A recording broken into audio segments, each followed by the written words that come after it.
ಶ್ರೀ ಗುರುಭ್ಯೋ ನಮಃ. ಹರಿ ಓಂ. ವಕ್ರತುಂಡ ಮಹಾಕಾಯ ಕೋಟಿ ಸೂರ್ಯ ಸಮಪ್ರಭಾ ನಿರ್ವಿಘ್ನಂ ಕುರ್ಮೇ ದೇವ ಸರ್ವಕಾರ್ಯೇಷು ಸರ್ವದಾ. ಅಯ್ಯಪ್ಪ ಸ್ವಾಮಿ ಭಕ್ತಾದಿಗಳಿಗೆ ವಿನಂತಿ ನೋಡಿ, ಈ ಮಕರ ಸಂಕ್ರಮಣದಿಂದ ನಿಮಗೆಲ್ಲ ಮಾಲೆ ಹಾಕ್ಕೊಂಡಿರ್ತೀರ, ಅವರಿಗೆ ಈ ಗಾಯತ್ರಿ ಮಂತ್ರ, ಈ ಮೂಲ ಮಂತ್ರವನ್ನು ಹೇಳ್ಕೊಂಡ್ರೆ ತುಂಬ ಫಲ ಪ್ರಾಪ್ತಿಯಾಗ್ತಕ್ಕಂಥದ್ದು. ನೋಡಿ, ಅಯ್ಯಪ್ಪ ಸ್ವಾಮಿ ಮೂಲ ಮಂತ್ರ ಈ ಥರ ಬರುತ್ತೆ.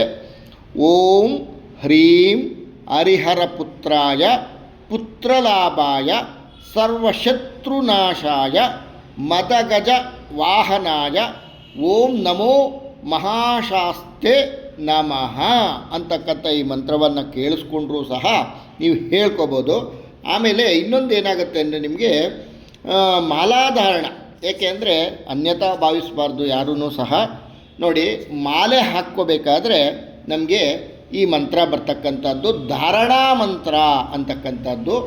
ಓಂ ಜ್ಞಾನಮುದ್ರಾಂ ಶಾಸ್ತ್ರಮುದ್ರಾಂ ಗುರುಮುದ್ರಾಂ ನಮಾಮ್ಯಹಂ ವನಮುದ್ರಾಂ ಶುದ್ಧಮುದ್ರಾಂ ರುದ್ರಮುದ್ರಾಂ ನಮಾಮ್ಯಹಂ ಶಾಂತಮುದ್ರಾಂ ಸತ್ಯಮುದ್ರಾಂ ವ್ರತಮುದ್ರಾಂ ನಮಾಮ್ಯಹಂ ಶಬರ್ಯಾಶ್ರಮ ಸತ್ಯೇನ ಮುದ್ರಾಂ ಪಾತು ಸದಾಪಿ ಮೇ ಗುರು ದಕ್ಷಿಣಾಯ ಪೂರ್ವಂ ತಸ್ಯಾನುಗ್ರಹಕಾರಿಣೇ ಶರಣಾಗತ ಮುದ್ರಾಖ್ಯಂ ತನ್ಮುದ್ರಾಂ ಧಾರಯಾಮ್ಯಹಂ ಚಿನ್ಮುದ್ರಾಂ ಕೇಚರಿ ಮುದ್ರಾಂ ಭದ್ರಮುದ್ರಾಂ ನಮಾಮ್ಯಹಂ ಶಬರ್ಯಾಂಚಲ ಮುದ್ರಾಯೈ ನಮೋಸ್ತುಭ್ಯಂ ನಮೋ ನಮಃ ಸ್ವಾಮಿಯೇ ಐ ಶರಣಮಯ್ಯಪ್ಪ ಅಂತಕ್ಕಂಥದ್ದು.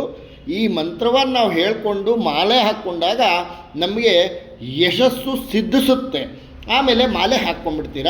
ವಿಸರ್ಜನೆ ಮಂತ್ರ ಯಾರೂ ನಾನು ಕಿವಿಯಲ್ಲೇ ಕೇಳಿಲ್ಲ. ಈ ಮಂತ್ರನ ಯಾರೂ ಅಷ್ಟೇ ಸುಮ್ಮನೆ ಸ್ವಾಮಿಯೇ ಶರಣಮಯ್ಯಪ್ಪ ಅಂತ ಹೇಳ್ಬಿಟ್ಟು ವಿಸರ್ಜನೆ ಮಾಡಿಬಿಡ್ತಾರೆ. ವಿಸರ್ಜನೆ ಅಂತಂದರೆ ತೆಗಿಯೋದಕ್ಕೆ ಈ ಮಂತ್ರ ಇದೆ ನೋಡಿ, ವಿಸರ್ಜನಾ ಮಂತ್ರ ಅಂತ ಇದಕ್ಕೆ ಹೆಸರು.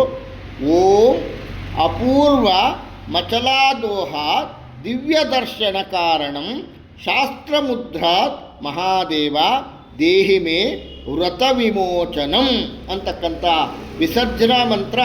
ಈ ಮಂತ್ರವನ್ನು ಹೇಳಿಕೊಂಡು ನೀವು ಮಾಲೆ ತೆಗೆದಾಗ ನಿಮಗೆ ಅದು ವಿಸರ್ಜನೆ ಆಗ್ತಕ್ಕಂಥದ್ದು.